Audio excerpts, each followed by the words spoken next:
Hello my friends and welcome back to another Baldur's Gate 3 Patch 8 guide, or really, discussion. Hope you're all doing well. So Patch 8 is likely to launch quite soon. April has been sort of the target date that they have mentioned, and we're in early April, and they've completed some of the most technically challenging aspects of the patch in the recent mini update, so I expect that the patch will launch quite soon.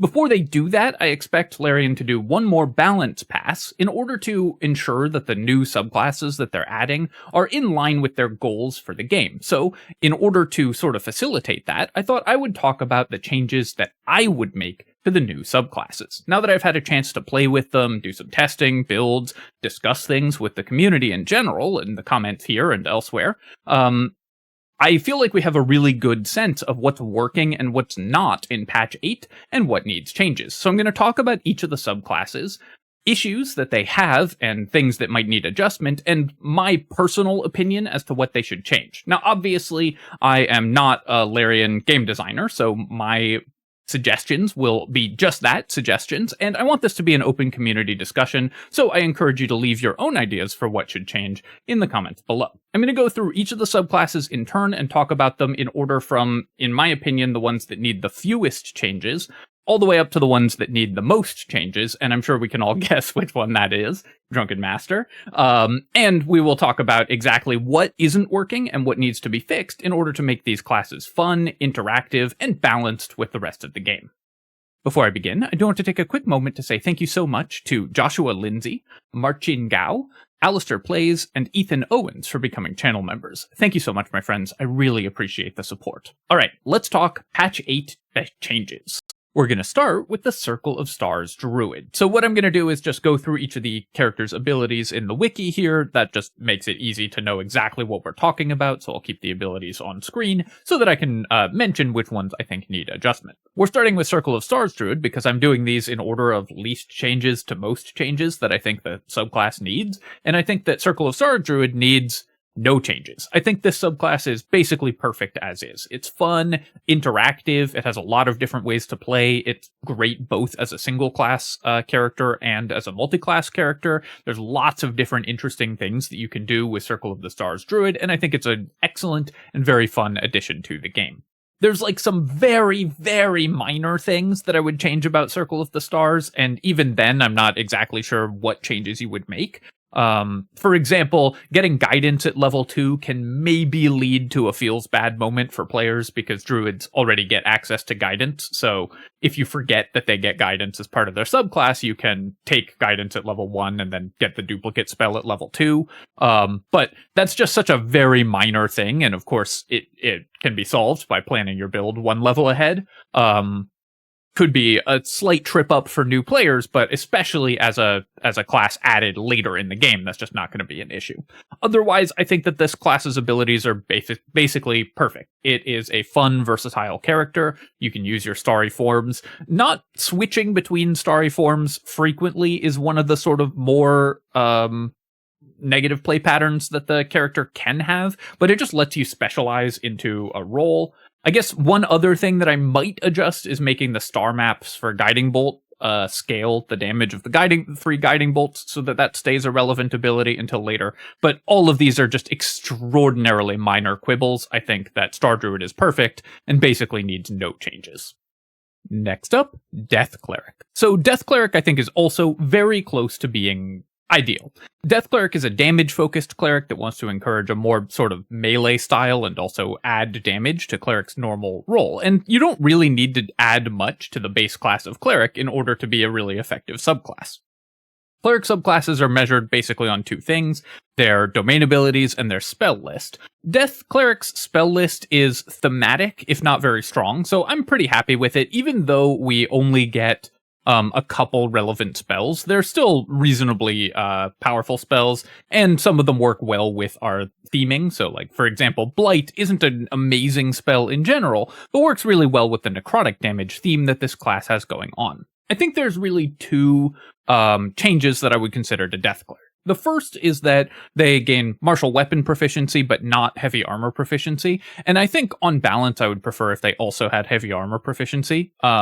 This is a sort of melee-focused class that wants to be in the front lines, actually using Touch of Death alongside your melee combat spells like inflict wounds in order to add a bunch of extra damage. So giving them heavy armor would let them fill that role even a little more easily without putting themselves at so much risk, and be better at that without kind of requiring a multi-class, not requiring, but encouraging a multi-class with Paladin. Obviously, that's still a very powerful multi-class option as well, but allowing Death Clerics to fill that role without multi-classing I think would be fun. So I would personally add heavy armor. This isn't something that I feel very strongly about, though. I think they're fine the way they are, but it would enable them to fill their role a little more easily.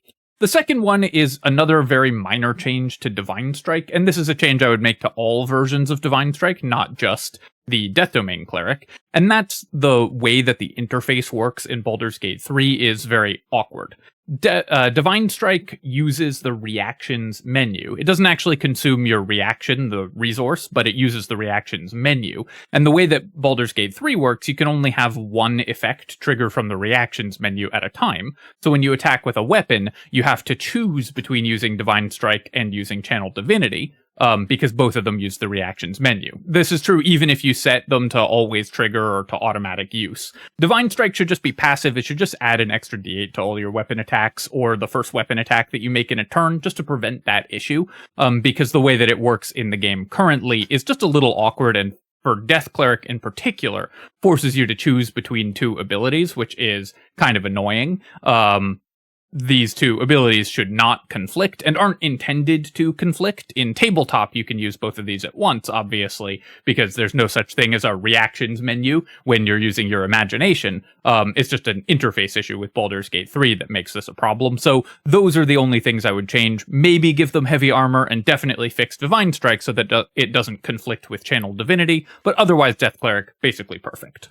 Next up, Glamour Bard. So I realize I'm going to get some pushback on this because there's a lot of folks out there who believe that Glamour Bard needs significant changes before launch, but I'm not one of them. I find that this class is both very fun to play and quite powerful on Honor Mode, though it does require a little bit more skill and planning than classes that revolve purely around damage. Glamour Bard is a control and support focused character, which means that it's not going to solo honor mode or anything, but for use as part of a party, which is the way that most people play the game, Glamour Bard is pretty good. However, I think that there are two issues with the class that I would probably address if I were making changes to the subclasses before launch. The first of these is longevity. Mantle of Majesty, your powerful ability, is only available once per long rest. Now, when you first get this ability, that makes perfect sense. Mantle of Majesty is an extremely powerful ability. It lets you cast command as a bonus action once per turn for 10 turns. So it's basically the same as getting a cast of a 6th level spell. It's more or less the same as Eye Bite, but used as a bonus action, which at level 6 is an incredibly strong thing to get as part of a subclass. You can also have it command enemies without a saving throw if you've charmed them with Mantle of Inspiration. I talk a lot more about how to use this class in my class tier list, so for my thoughts in general on Glamour Bard, you can go check out my class tier list. The issue is that once per long rest stops being as exciting once you're level 12 with the College of Glamour Bard and have access to actual 6th level spells. Getting Mantle of Majesty is only once per long rest can cause you to long rest more often than you would otherwise at later levels. So what I would do in order to make this more fun and less punishing for using it in fights when you don't need it in particular, is just give you a second use of Mantle of Majesty, given at level 10. The great thing about that is that for a monoclassed Glamour Bard, you'd be able to use it again. I wouldn't make it... I've seen suggestions to make this a short rest cooldown ability. You shouldn't do that, because that's basically a 6th level spell available every short rest, which would be too powerful, especially for a Bard that gets additional short rests. But a second use, I think, strikes a good balance between letting you avoid resting if you want to, especially because in Act 3, there's some rest-timed ability... story events that happen when you have a certain number of rests or something like that. So if you're trying to avoid resting to avoid triggering those, then having a second use of Mantle of Majesty can be useful. And also feels like you're getting a little bit more power progression over the course of the run. So that's the very minor change that I would suggest, just to make the class feel a little less punishing to misplay with. The other thing is that Mantle of Inspiration currently really wants you to take a lot of levels in Glamour Bard, because this subclass tends not to multiclass very well, because Mantle of Inspiration only levels up as you take more and more levels of Glamour Bard. So Glamour Bard ends up being a much better monoclass character than as part of a multiclass. I think that most subclasses should be useful as part of multiclasses, so you could consider adding a little more temp HP to Mantle of Inspiration if you get it at level 3. Maybe it should start at 3 targets and 8 temp HP, rather than having to level up at level 6. That would still be a lot of temp HP, but I think wouldn't wildly obliterate game balance if you did that. Or you could just make it level up independent of actually taking Bard levels, where just getting to level 3 gives you the 2 targets and 5 temp HP, and then at level 6, regardless of what class levels you take, it improves, and then again at level 10. That would be another alternative to make this subclass a little bit more multiclass friendly. I don't think that that's something that I would push for if I was sitting on the design team for Baldur's Gate 3. I wouldn't necessarily push for that change, but I think it's a possible change. One reason that I think that that would be fine is that temp HP is less valuable in Baldur's Gate 3 than it is in tabletop, and the numbers are unchanged from the tabletop version. Because enemies in BG3 do more damage than their tabletop equivalents typically, and healing is much more plentiful, so temp HP is less valuable. So you could increase the numbers on this without making things super broken. I don't think you have to in order to make this class fun and playable, but it is certainly, I wouldn't mind a minor adjustment. I think the big thing, though, is just one more use of Mantle of Majesty would make the subclass just feel smoother and less punishing to play. Next up, Swashbuckler. So again, I think Swashbuckler Rogue is basically pretty good. I feel like a lot of the issues with the subclass are more issues with the Rogue base class, but I do think that there's a couple things that we could do to adjust Swashbuckler to feel a little more fun in play, and also give you a little more incentive to take more levels in it than just the 4 levels that you often take in Rogue. The real problem with Rogue in Baldur's Gate 3 in general is that you're highly incentivized to stop leveling in Rogue after level 4, because most of Rogue's power budget is in the level 3, or in the case of Swashbuckler, the level 4 subclass abilities. And its really strong early effects that it gets at level 1 and level 2, like the bonus action dashes and the skill expertises and everything. After that, Rogue tends not to get very much, either from the main class or from its subclasses. In fact, Thief Rogue basically has entirely blank abilities all the way from level 3 to level 12, so you're pretty incentivized to stop taking levels in Rogue after level 4. Swashbuckler Rogue does a couple interesting things with Rogue. Firstly, it gives you abilities at level 4, which means that instead of taking the sort of feels bad 4th level just for the feat, because it lets you take an 8-4 split, you actually get something from your subclass at level 4. So it actually feels a little better to take an 8-4 split with Swashbuckler than with other Rogue subclasses. So I do like that we get a level 4 ability. However, it still doesn't give us much after level 4 compared to pretty much any other class. So you're still highly incentivized to multiclass out of Swashbuckler Rogue after 4th level. I think that the key to fixing this is with the level 9 ability, Panache. Panache is a pretty cool ability, and actually I underestimated this ability in my class tier list. I do think that Panache is a little better than I gave it credit for. How Panache works is that you make a persuasion check against an enemy as an action, and they can test it with their insight check, or their passive insight in particular, which is just their insight bonus plus their proficiency. And if they fail, then they gain disadvantage on all of their attacks against anybody other than you, which for 10 turns, which is a pretty reasonable debuff. Now, at level 9, disadvantage on attacks against most, but not all of your party, is not really worth an action. So Panache usually is not going to see that much use in combat. It is kind of cool out of combat for the out of combat charm, if you want to do that. But in general, spending your action on giving an enemy disadvantage isn't that good. I think that I would change this character to make Panache more usable in general. And honestly, I think that you could get away with giving Swashbuckler Rogue a huge buff, because rogues after level 4 just could use a pretty significant buff in Baldur's Gate 3. So my proposed fix is that I would make Panache just usable as a free action after every use of Dirty Tricks. I just want to see this ability used, and having this character be able to every turn pass out a bunch of disadvantage to enemies actually seems really nice. It's not like other characters can't do that, right? You can give disadvantage on enemy attacks very easily. A caster character can do it without a saving throw with Fog Cloud, starting from level 1. So the ability to give a couple enemies disadvantage as a martial character at high levels is certainly not out of scale with things that are available in Baldur's Gate 3.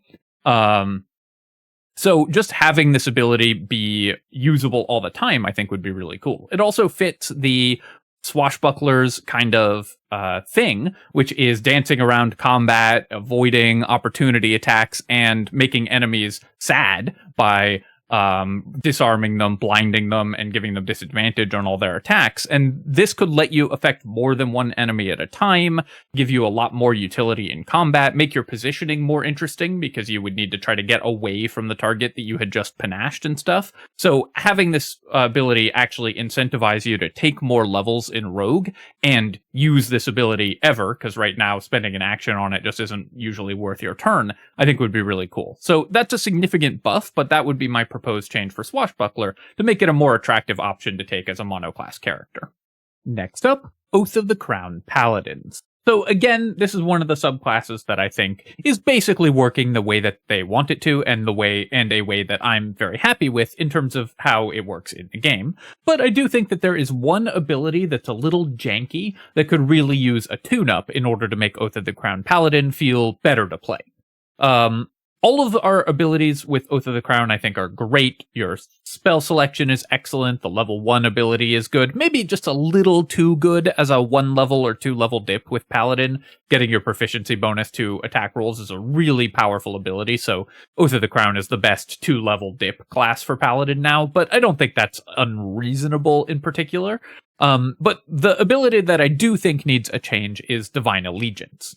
So Divine Allegiance has been house ruled significantly. This is not at all how it works in tabletop Dungeons & Dragons. In tabletop D&D, you use Divine Allegiance and you just take the damage of an attack. An ally's getting attacked, and you can activate this ability and say, instead of you taking all that damage, I'm going to take all that damage. Very simple and very straightforward, and pretty powerful because it can save your allies in some really dangerous situations.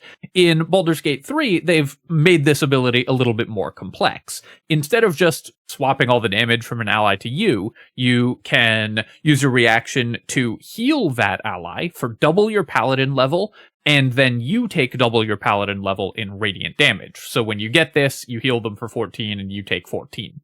I think that there's 2 reasons that this is a less interesting and sort of weirder ability than it is in tabletop. Firstly, it just feels worse rather than all the damage. You have to do math as to whether it's going to save your ally, so it plays out a little bit more weirdly. This ability isn't going to come up that often, so having it not work sometimes when it does come up, if your ally's about to take, 50 damage, If your ally is at 30 health and about to take 50 damage, Divine Allegiance doesn't do anything, whereas in tabletop it could let you save them.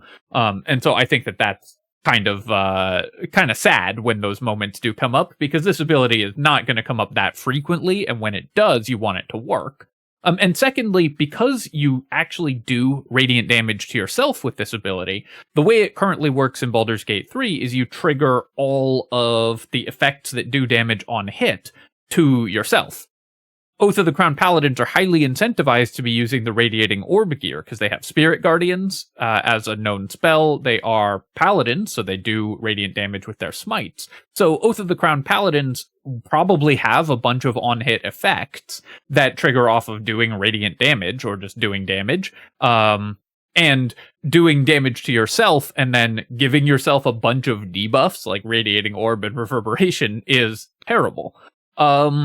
I think that this ability probably should just work the way it does in tabletop and let you just take all the damage for an ally. I think that that's just a more fun and a much cleaner design than having to do this math. I assume they did it this way because of technical reasons, maybe.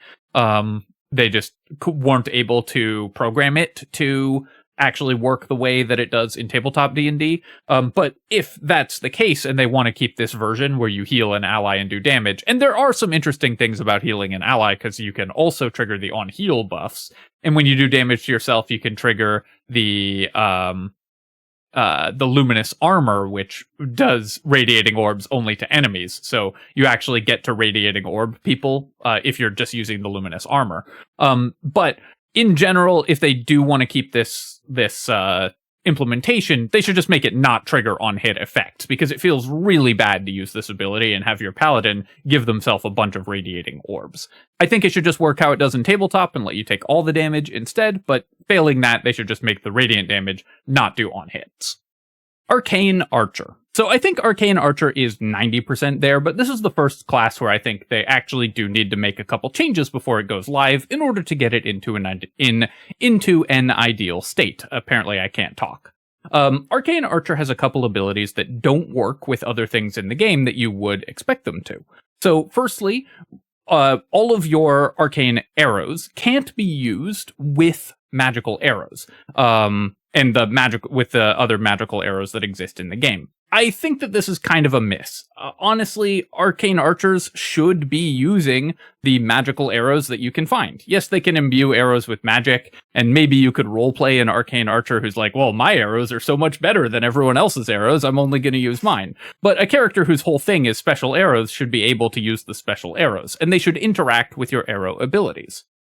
Secondly, because Piercing Arrow and Seeking Arrow are coded as spells rather than attacks, basically, they don't use attack rolls, and so don't apply a bunch of on-hit effects that you would expect them to apply in the game. Most notably, Arcane Synergy doesn't work with them, and Sharpshooter doesn't work with them, and of course Sharpshooter as the archer feat, you would want it to work with the arcane archer abilities. So I would just allow you to use these abilities and the special arrows in the same turn. The interface for doing that would have to be adjusted a little bit to make it selectable in game, but they could figure it out. I'm not that concerned about how they manage the UI to do that, but you should be able to do that. And secondly, the Seeking Arrow and Piercing Arrow should work with other abilities that archers should get. The other thing is that these do use intelligence as your save DC. Now, I don't have a problem with them using intelligence as the save DC for the arcane archer abilities. Having a character that's martial but based on intelligence is kind of cool and not something that otherwise exists in Baldur's Gate 3. But it does kind of incentivize you to use arcane acuity in order to land these effects more easily. They've shown a willingness to make abilities that key off of another attribute in tabletop key off of your attacking attributes, in this case for monks or battlemaster fighters, for example. For a monk in tabletop, Stunning Strike uses your wisdom to calculate the save DC, but in Baldur's Gate 3, it uses the maneuver DC, so it uses the higher of your strength or dexterity. I think that they could just have Arcane Archer shots use your dexterity for the save DC. This isn't something that I feel strongly about, but it would mean that you aren't as incentivized to use Arcane Acuity in order to make these abilities work. But mostly I think that they should... The main change that I would make is to allow you to use the special arrows and other abilities that archers want to prioritize alongside these abilities, because it's more fun when you can just do all the things that your character is supposed to do at once. Giant Barbarian.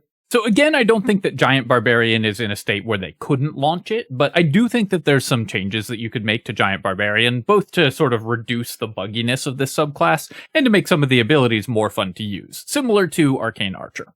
I think that there are two abilities that I would look at with Giant Barbarian. First is Vapric's Greed, which increases your carrying capacity by 1/4. I mean, this is just sort of an embarrassing ability. Why not make it double or something, so that it's just a little more fun and you can feel like, oh, now I can actually carry really, really heavy things if I have this subclass feature, as opposed to just not really doing anything. That's not an important change, but it does seem sort of weird that this ability exists in such an anemic state when it could be doing something cool. The ability that really needs some changes, though, is Elemental Cleaver. Elemental Cleaver is the interaction of Elemental Cleaver and Giant's Rage, rather. Giant's Rage doubles your rage bonus damage to thrown weapons, so you get 4 damage per attack, and this is already broken because it doesn't increase that doubled damage to your thrown weapons when your rage damage increases at later levels of Barbarian. At Barbarian level 9, you get your rage damage bonus goes from 2 to 3, so Giant's Rage should go from 4 to 6, but it doesn't. It still stays at plus 4. That's a problem, and they should definitely fix that. The second thing is that Giant's Rage, when combined with Elemental Cleaver, applies twice. So instead of getting plus 4 damage on your thrown weapons, you get plus 8 damage on your thrown weapons. Or if we fixed Giant's Rage, it would be plus 12. Because it applies your rage damage bonus both to the damage of the weapon and to the damage from Elemental Cleaver. This is a classic damage rider source bug in Baldur's Gate 3, where things that are added damage are also applying other things that are added damage to your weapon attacks, but this one still happens in honor mode, so they should definitely fix that, because those damage rider source bugs are supposed to be fixed in honor mode.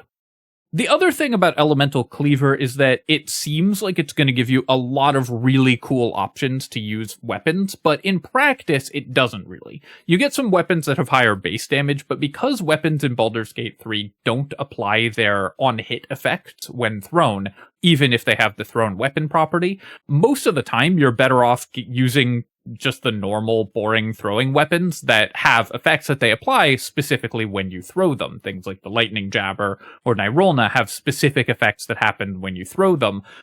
Weapons without those specifically called out effects don't do anything when thrown, even if they do something when they hit an enemy. This would probably be a pretty significant change to Baldur's Gate 3, but I think that it would be so cool to have Giant Barbarian, for example, throw the Susser Greatsword and silence an enemy or something like that. The ability to turn any weapon into a thrown weapon should give you cool possibilities. So they should fix the damage bugs with this subclass for sure, where the damage is being calculated wrong on basically every one of these abilities. But honestly, to make things more fun and more interesting, I think that they should let you use on-hit effects of weapons when you throw them. Obviously, that is very unlikely to happen, but I would like to see that take place. Maybe a modder could do that, because that is a significant change to the basic mechanics of the game. The other question with Giant Barbarian is sort of why Giant Barbarian in the first place. We already had a throwing weapon focused Barbarian in the form of Berserker, so I'm not really sure why they chose this subclass specifically, especially because its main ability doesn't work the way that you would expect it to in the mechanics of Baldur's Gate. It's still a fun and powerful subclass, don't get me wrong. I'm not like unhappy that it's in the game or anything, but I do think that it's maybe a missed opportunity to put one in that doesn't sort of compete with Berserker Barbarian the way that Giant Barbarian does. Shadow Magic Sorcerer. So I think that Shadow Magic Sorcerer is a very powerful class. Getting darkness without having to take darkness abuse without having to take levels in Warlock is great. But I think that there are two abilities for Shadow Magic Sorcerer that could really use some adjustment. The first of these is just a general problem with Baldur's Gate 3, which is that Strength of the Grave and similar abilities that keep you at 1 health instead of you dying don't really work in Baldur's Gate 3, because enemies that do multiple instances of damage with the same attack just kill you through them, so they're very unreliable. I think that this should give you like a shield for the rest of the enemy action that triggers it to prevent you from dying. And that should be true for all of those types of abilities, Death Ward and so on, in order to make this something you can actually rely on. The second thing is Hound of Ill Omen, which is the coolest and most interesting ability for Shadow Magic, but unfortunately doesn't work quite the way that you would want it to. Not that this is a bad ability or anything, Nimbus is a very powerful summon and very, very useful, but the really cool thing about the implementation of this in Baldur's Gate 3 is how they've done Ominous Bite. This is a completely house-ruled ability, so it's unique to Baldur's Gate 3, and I think that they need to make a couple changes in order to make this work more effectively. Ominous Bite works where you attack an enemy with Nimbus, and then that enemy has to make a con save, or they get an omen, and then if a random omen with a damage type, and then if they take damage of that type, the caster regains a sorcery point. This is a really cool ability. I love this type of mini game in combat where you have Nimbus attack someone and maybe it changes your plan for that turn because you go, oh, now they have a Thunder Omen and I can, instead of doing the thing that I was going to do, I can get a sorcery point back if I use a Thunder spell. Now, of course, if you're doing infinite sorcery point abuse, this isn't something that you're interested in at all. There's lots of ways to get infinite sorcery points. But for players playing without those exploits, you can really get some extra longevity and resources if you can use this ability. The problem is that it just doesn't work. The way that it works right now is that the con save, and it's a constitution save, which enemies typically have pretty good values in. The con save is based on Nimbus's save DC, which is a fixed DC of 14 with no way to increase it. So while you can hit enemies with reverberation or bleeding to make them more likely to fail these saves, you have no way to increase the save DC. So this almost never happens in actual combat. And it works outside of combat, so you can, this is another way to enable infinite sorcery point abuse is by having Nimbus bite an ally. Gale auto heals outside of combat, so you can just have him bite Gale over and over, and then you can get infinite sorcery points on your Sorcerer by doing that. I think that there are basically two fixes for this. It works outside of combat, which it shouldn't, so Ominous Bite should only work during combat, or if it starts a combat, then it should work, but if it doesn't, if it's on an ally, this ability shouldn't function. And secondly, it should use the caster's save DC to calculate the difficulty class of the saving throw rather than a fixed DC of 14, so that it can actually happen. I think that this minigame is really fun, but it just never comes up in actual combat, and having one of the most unique mechanics of this subclass just not work, because the save DC is too low to be relevant, I think is kind of a miss, and they should definitely fix that in some way. So the previous 8 subclasses, I have a couple quibbles with some of the abilities, but I think for the most part, they're basically in a launch-ready state, and especially if a couple of the minor bugs and stuff get fixed, they are absolutely ready to go live. These next 4 subclasses, I feel like need more significant reworks to some of their abilities in order to be as balanced and fun as possible. The first of these is Bladesinging Wizard, and I think the basic problem with Bladesinging Wizard as it's implemented in Baldur's Gate 3 right now is that it doesn't really incentivize you to actually use its abilities. It's supposed to be a wizard that makes weapon attacks and also casts spells, but the best way to use this subclass is just to have the Bladesong as a defensive bonus and just only cast spells anyways, just like any other wizard would. There's a couple reasons for this and a couple ways that I think they could go about fixing this. And to talk about that, I'm going to talk about the changes that they've made, which are significant from the tabletop version of this class. So firstly, Bladesong. In Baldur's Gate 3, Bladesong gives you your proficiency bonus to AC and your proficiency bonus to con saves.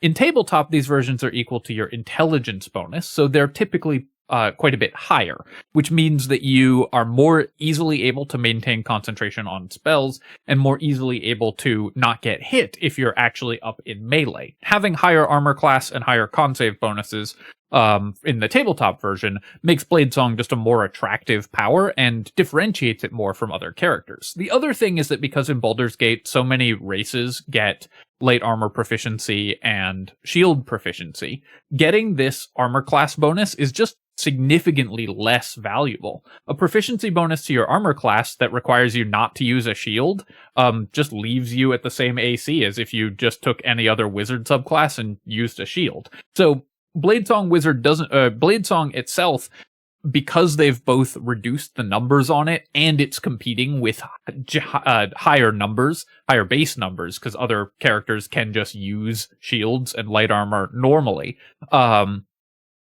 is significantly less attractive in Baldur's Gate 3 than it is in tabletop. To make up for the nerfs to it, they've added the Bladesong Climax ability, which has a very funny name, but also gives you a burst of damage and healing as a bonus action that you can use by jumping to cancel your Bladesong. This is a unique ability to Baldur's Gate 3. It's not part of the tabletop implementation of the class. The problem with this is that it doesn't scale. A d6 or 2d6 of damage at level 2 is fine, but getting the same 2d6 of damage from Bladesong at level 12 is just embarrassing, and you're never going to use your bonus action to activate Bladesong Climax. So I would really like to see this ability actually scale with levels in order to make the nerfs to Bladesong much more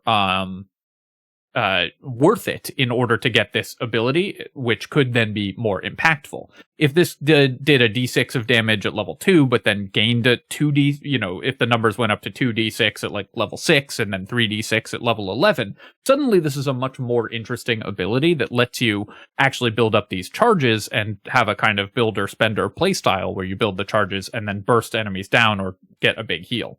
The other problem is that the damage charge and healing charge, I think, are just on the wrong effect. You gain damage by casting... Damage is by far the more useful of these two effects, because adding a bonus action burst of damage to your character means you can kill enemies a little faster sometimes. And you gain damage charges by casting spells and gain healing charges by making weapon attacks. The healing is fine. It's not something that you'll be sad about, but the one that you actually want is the damage charges most of the time. So you are incentivized to just cast spells rather than actually make weapon attacks with Bladesong Wizard in order to build the good half of the Bladesong Climax to have the most explosive possible climax, which of course, as we all know, is very desirable. That gives you a kind of counteracting incentive. So I think they should swap healing and damage charges to make the weapon attacks build damage and spells build healing, so that you get the more powerful effect from the thing that the class sort of wants you to do, and then the weapon attacks could actually build a reasonable amount of damage, especially if they added scaling to this ability. That, I think, would make the character play more as an actual weapon-wielding wizard than just as a normal wizard with spellcasting and sort of medium buff to your armor class and a small amount of extra burst damage. The other difference is that in Tabletop, the extra attack feature of Bladesong Wizard lets you use a cantrip in place of one of those attacks. So you can attack an enemy and then cast Ray of Frost as part of the action. And I think that's a really cool ability. I don't know why they got rid of that. But being able to use a cantrip as a weapon attack is part of the identity for this class. I really think they should bring that back. So I think that Bladesong Wizard needs a couple adjustments in order to incentivize you to actually attack with your weapons, which is what the character wants to do, in order to make you want to take this class at all, as opposed to Abjuration Wizard if you just want a defensive wizard, and also to add a little more of the identity of this class back into it. If they aren't just going to implement the tabletop version, and I do like the Bladesong Climax ability, I think they need to make that ability more impactful and incentivize using your weapons more. Swarmkeeper Ranger. So Swarmkeeper Ranger, I think that the abilities that they actually have are really good and well implemented and fun and everything. The problem is more the abilities that they don't have, and that it locks you into one path rather than letting you actually use the whole subclass. So at level 3, Swarmkeeper Ranger gets to choose one of 3 swarms, and then each turn, when you make an attack, you can choose between a further 3 different actions that your swarm can do. It can either do a d6 of damage, or 2d6 if you're doing it to a target that's hunter's marked, teleport you a short distance, or apply a crowd control effect. And the crowd control effect depends on which swarm you're using. The first problem is that the Moth's crowd control effect is way better than the other two. 15 or 17-foot knockback or shock are significantly less powerful effects than blind. So almost every Swarmkeeper Ranger is going to want to be Moths unless you're doing something specific with the wet condition and doubling lightning damage on the jellyfish. But Moths is just much stronger than the other effects. So the fact that you have to choose one of these means you're almost always going to be using that one for the entire game. Even when you get upgraded at level 11, Moths also still gets the most powerful effect, because slow is better than these other two effects, though it's a little closer. But blind and slow is better than shock and disarm or prone and knockback in general, so you're going to end up being Moths the whole game. Beastmaster Ranger can swap what beast companion they're using on a short rest cooldown. I don't know why Swarmkeeper Ranger can't do that.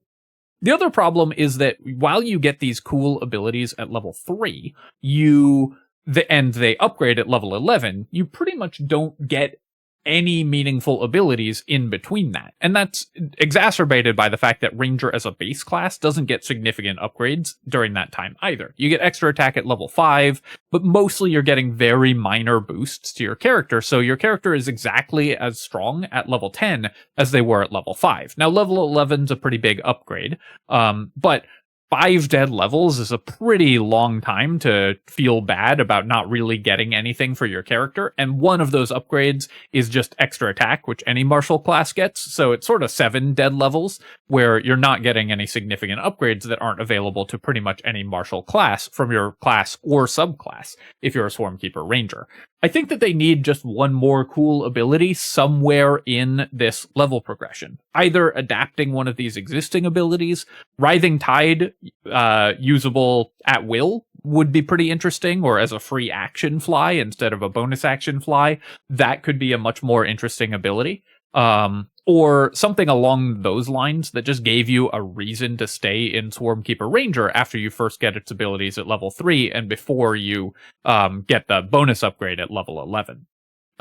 So I think that this class needs just one more good, powerful ability, because right now it's kind of lacking. I think that the damage for this effect should also scale so that you have a reason to keep choosing damage, because 2d6 extra damage at level 3 is great. 2d6 extra damage at level 9 is kind of embarrassing.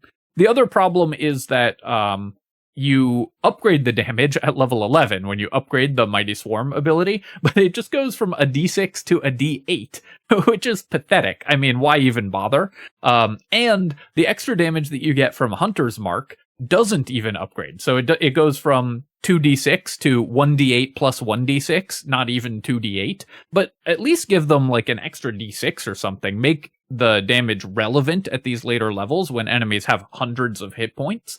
Adding one extra average damage once per turn is just not something that I care about in my subclass.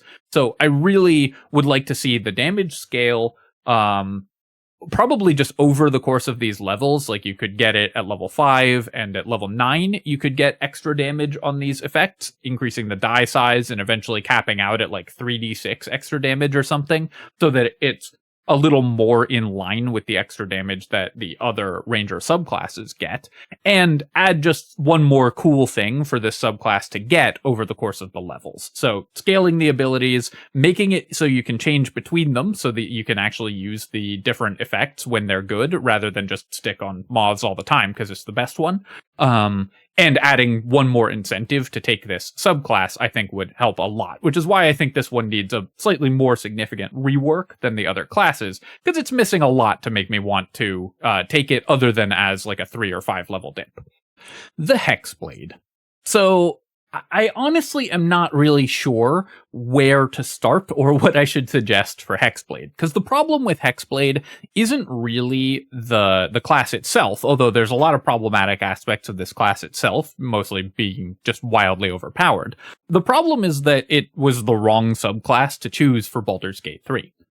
When they added Pact of the Blade to Baldur's Gate 3, they gave it Hexblade's one of Hexblade's main abilities, the ability to attack with your charisma as your attacking stat, was added to Pact of the Blade. That's not how that works in tabletop. And so the Hexblade's main draw as a subclass, or coolest feature as a subclass, letting you use your casting stat to attack, already exists in Baldur's Gate 3. So it's kind of a weird choice that they decided to add it to BG3 when they already gave its core class feature to another feature that already exists in the game. The second issue with Hexblade is the balance. This subclass is extraordinarily broken, either as a 1-level dip or if you take more levels in it, especially as a 1-level dip. It's quite problematic for balance, and I don't really know what nerfs I would suggest to Hexblade. Part of the problem is that they added a bunch of stuff from tabletop unchanged, and this subclass is really problematic in tabletop as well, with just really bad balance, but a lot of the ways in which it breaks the game balance in tabletop are exacerbated by the specific mechanics of Baldur's Gate. Let's break down some of the issues that this subclass causes and see if we can come up with some ways that we could change it. Now, of course, it's not a huge problem if something is wildly overpowered. It'll still be fun. And, you know, Sword Bard and Abjuration Wizard and whatever exists, so it's not like broken mechanics can't exist in Baldur's Gate 3. But I do think that Hexblade kind of narrows build diversity in a way that I somewhat dislike, because there are so few characters that don't want a 1-level dip in Hexblade. Getting at level 1 medium armor, shields, and martial weapons, obviously for a warlock, this is really impressive because it increases your armor class significantly and lets you use all the weapons in the game, and letting you use your charisma modifier for attacking means that basically any charisma-based class that wants to make weapon attacks is highly incentivized to take a level of Hexblade. Hexblade's Curse is also a really, really powerful ability because it adds your proficiency bonus to every single damage instance. Now, in tabletop, this is already a problem. A magic missile with Hexblade's Curse does way more damage than it should, but in Baldur's Gate 3, this is even worse because there are so many ways to add additional damage instances to your attacks, and each of those then, in turn, adds Hexblade's Curse damage. Valara Luv, for example, will add Hexblade's Curse on each instance to each instance of damage, so you can geometrically stack up damage using Hexblade's Curse and any effect that does multiple damage instances. Now, you don't have to do this, of course. This is all voluntary. You don't have to break the game in this way, but it is kind of a problematic balancing mechanic because of the ways that Baldur's Gate lets you add a lot of free damage to all of your attacks. You're going to get more value out of Hexblade's Curse than was intended. Getting Shield as a spell known also as a 1-level dip when you get all of this other stuff as well is really powerful. It's sort of problematic in the same way that Light Cleric is, where it gives you a bunch of stuff and also a really powerful defensive ability, but it gives you even more than Light Cleric does with 1 level, and that's saying a lot because Light Cleric is an incredibly strong 1-level dip. Hexblade is even better. So you just get too much for 1 level of this class. Some of these class features should maybe be moved later.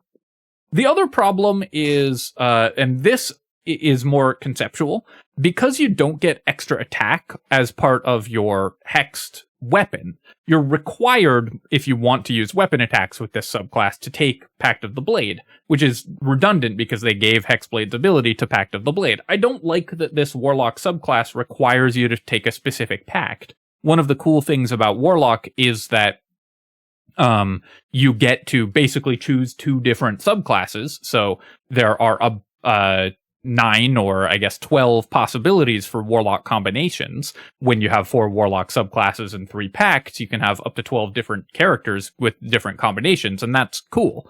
But Hexblade is kind of locked into taking Pact of the Blade because otherwise you don't get extra attack, which of course you want.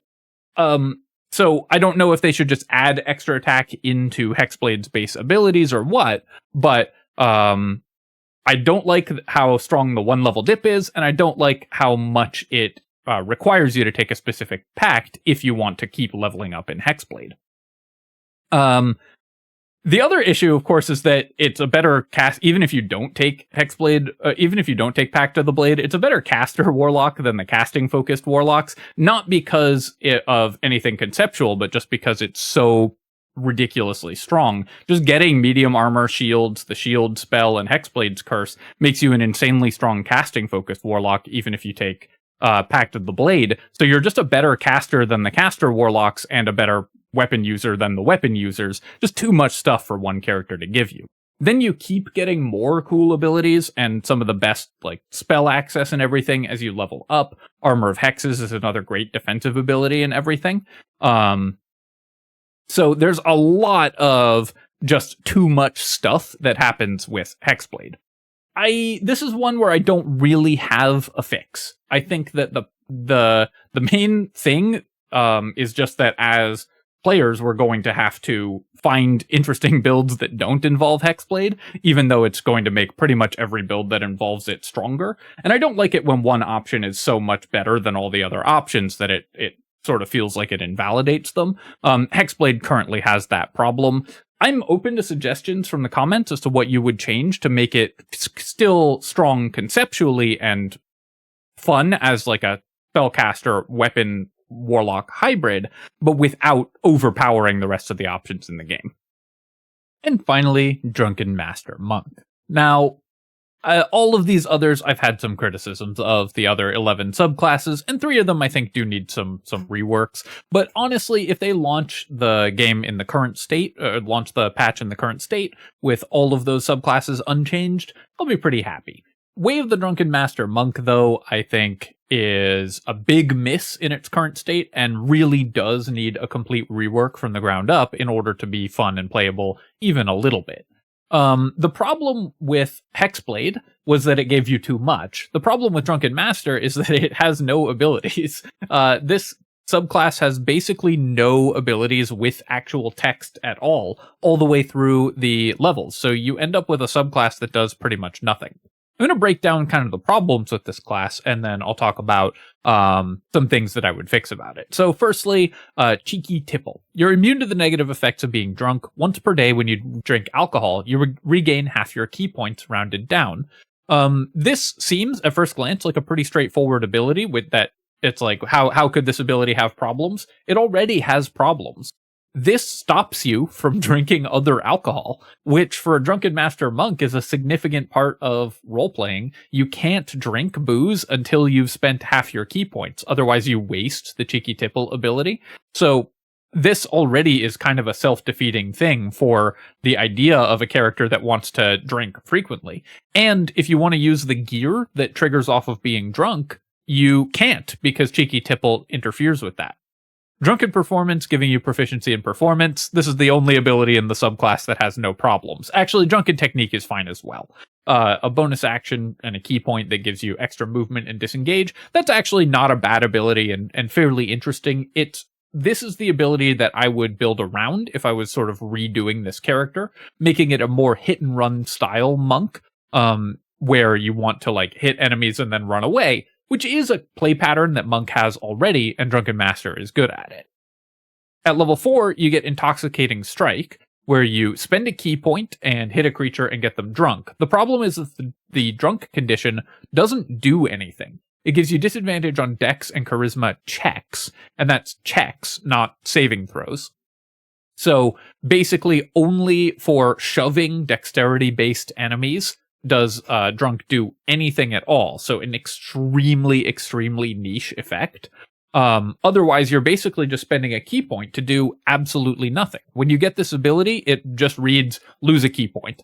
And then I guess this is a way to get yourself down to half key points so you can gain them back before you drink alcohol, but that's not exactly what you want to be doing. So level 4 Intoxicating Strike, completely blank ability. At level 6, you get Leap to your feet. When you're prone, standing up only uses 5 feet of your movement speed. That's not bad. Normally it uses half your movement speed, except that there's a bunch of bugs in Baldur's Gate where if you are prone for multiple turns, if you get a prone effect that lasts for multiple turns, it eats your entire movement speed instead of half your movement speed, and Leap to your feet doesn't fix that, so you still lose all of your movement speed despite this ability. That's a bug and not the fault of the subclass, but still a problem with this ability. Redirect attack is the one that they changed. This used to cause the enemy to attack a different target at random, which could be an ally of theirs, but now it lets you make an unarmed strike against them if they miss an attack against you. I think that this is a kind of cool direction for the character.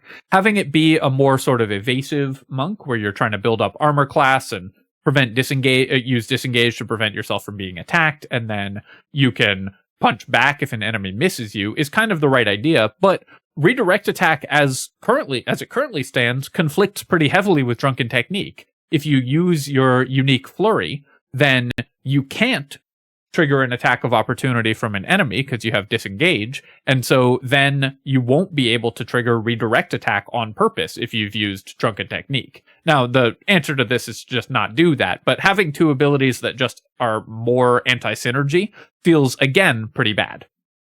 Life of the Party gives you, whenever Intoxicating Strike hits, you gain a stack of Life of the Party, so you get 1 armor class, and you get +1 to your attack rolls against drunk targets.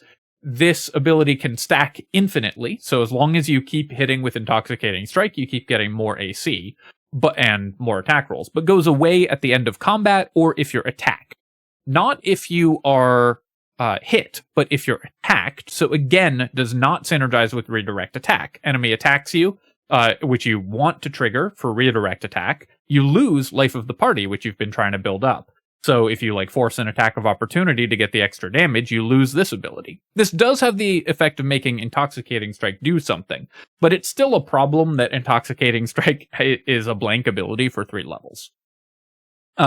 Also, life of the party is really exploitative because right now it doesn't go away when you long rest, it doesn't go away when you respec, and you can stack it outside of combat, so you can, as soon as your party hits level 7, get infinite armor class by respecking to Drunken Master Monk over and over again and Intoxicating Striking to get 100 or 100,000 AC. And then enemies will never attack you to remove the life of the party stacks either, because they choose who to attack based on whether they can hit you or not. If your AC is infinite, they just won't attack. So you can bug out the AI by infinitely stacking life of the party. That's again a bug which I expect will be fixed, but this should not work outside of combat. Because it's so buggy. Sobering Realization, again, another self-conflicting ability. You hit a drunk target, so at least it works with Intoxicating Strike, and you deal a d8 plus your wisdom of bonus damage. This is level 9. A d8 plus your wisdom of bonus damage is not worth it. It costs a key point, so that's one that you're not spending on Stunning Strike or Flurry. And if you hit, you lose life of the party. So this is another ability that fights against itself. Finally, at level 11, you get your first ability that actually does something, where you can negate disadvantage on a roll. Now, at this point, you probably have advantage on most of the rolls that you're taking, so Drunkard's Luck doesn't come up, but this is a reasonable ability, but certainly not a great level 11 capstone. So the whole problem with this subclass is that it doesn't do anything, and the things that it does do all fight against each other, so you end up not having any particular class identity and not really being able to do anything in particular with the subclass. So having laid out all the problems, which took 7 full minutes, because this subclass is broken in so many ways, and I don't mean broken as in too powerful, I mean broken as in does not work in so many ways, how would we go about fixing them? So firstly, for Cheeky Tipple, this should just be an ability that you activate separately from drinking alcohol. You should activate this ability and it consumes an alcohol in your inventory to regain half your key points, rather than just happening passively, so that you can accidentally waste it. That's a very easy fix, and one that they can probably implement. Drunken Technique and Drunken Performance don't need any changes. Intoxicating Strike, this should not cost a key point. What I would do in order to fix Drunken Master Monk is rework basically the whole core loop of Intoxicating Strike, Life of the Party, and Sobering Realization in order to be a little bit more interesting. Firstly, I would make Intoxicating Strike a passive. Whenever you hit an enemy, they gain drunk, and I would change the drunk condition to stack. So instead of hitting an enemy and they just become drunk, you hit an enemy and they gain stacks of drunk. Being drunk isn't like being pregnant. You can be more and less drunk. It's not like an either or thing. So it makes sense to me that it could stack. What I would do on that is just make it the dexterity equivalent of reverberation. So when you have a stack of drunk, you get a -1 to your dexterity saving throws, so it's suddenly a little more interesting. And at 5 stacks, you have to make a saving throw, a dex save, or fall over. Again, very thematic for being drunk. This is one possible fix, but this is my preferred fix for Drunken Master Monk, because it gives it a much more interesting playstyle. Hit an enemy enough times and they fall over, that's kind of a cool ability. And then you can also do interesting things with stacking Intoxicating Strike. Life of the Party we can fix by moving it to level 4 so that it shows up a little bit earlier and we can start actually building it earlier, but making it only work when you get a new creature drunk, so you aren't building thousands of AC, and only work in combat. Then it should only go away when enemies hit you, so you would end up rather than just attack you. So this gives you more of a builder-spender playstyle, where you hit enemies to stack drunk on them and build Life of the Party stacks. And then at level 9, you can spend Sobering Realization to remove Life of the Party, or to remove drunk from enemies and deal damage based on the number of stacks. So you can stack up drunk and either knock over enemies or Sobering Realization them to deal up to 4d8 psychic damage, which is suddenly a much more interesting effect.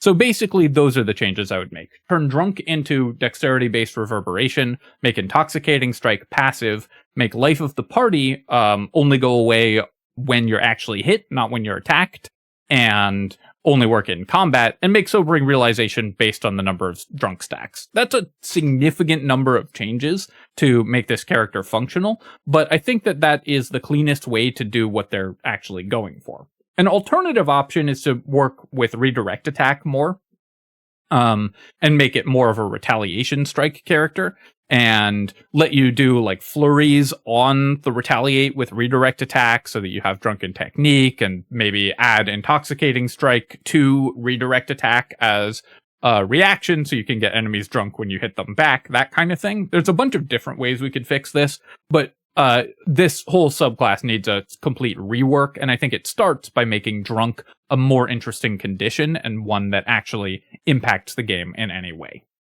Alright, my friends, I hope that you've enjoyed this look at what I would change before patch 8 goes live. Obviously, this is all wish casting. It has nothing to do with the decisions that Larian will make, but if anyone from Larian is watching, maybe this gives them some ideas of what changes they could make in order to make the new subclasses more balanced and fun.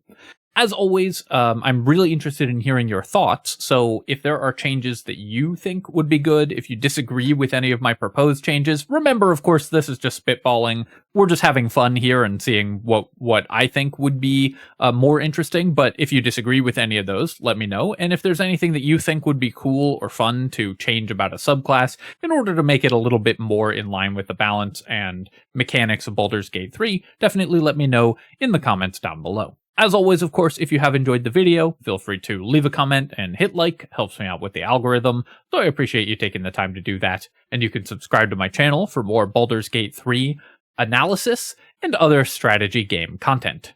Cheers, friends. I'll catch you next time.